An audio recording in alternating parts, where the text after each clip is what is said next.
আসলে ফ্যামিলি যদি ব্যাকআপ না দিত তাহলে এই আন্দোলন টেনে নেওয়া কখনোই সম্ভব হতো না, কারণ আজকে ৬০তম দিন চলছে। তো আমরা কোনো ফান্ড গঠন করি নাই, মাঠ থেকে কোনো টাকা তুলি নাই, সেখানে ৬০ দিন আন্দোলন টেনে নেওয়া খুব সহজ বিষয় নয়।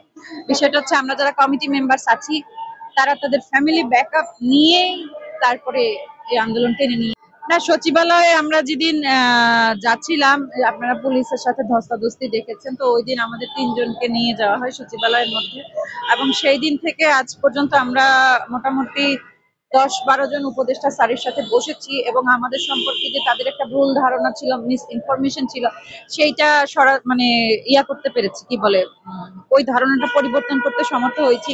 এবং একই সাথে ওনাদের সবার কাছেই কিন্তু একটা ইনফরমেশন আছে, কেন আপনাদেরকে তো ১ বছর বাড়িয়ে দেওয়া হয়েছে, আপনাদের উপদেষ্টা মহোদয় তো আপনাদের কথা শুনে ১ বছর বাড়িয়ে দিয়েছে, তাহলে কেন চলে যাচ্ছেন না? আমরা ওনাদেরকে কাগজপত্র মারফত বুঝাতে সক্ষম হয়েছি যে আসলে যে এই ১ বছর বাড়ানো হয়েছে সেটা আমাদের আন্দোলনের প্রেক্ষিতে আমাদের রিজিকের জন্য বাড়ানো হয়নি। ১ বছর বাড়ানো হয়েছে শুধুমাত্র আমাদের সারা বাংলাদেশের ৪৯২টা উপজেলায় যত জিনিসপত্র আছে সে জিনিসপত্রগুলো বুঝে নেওয়ার জন্য এবং প্রকল্প সফলভাবে সমাপ্ত করার জন্য, তৃতীয় পর্যায়ে আনার জন্য যে সময় দরকার, এই প্রসেসিং কমপ্লিট করার জন্যই হচ্ছে ১ বছর সময় চাওয়া হয়েছে। এটা আমাদের জন্য নয়।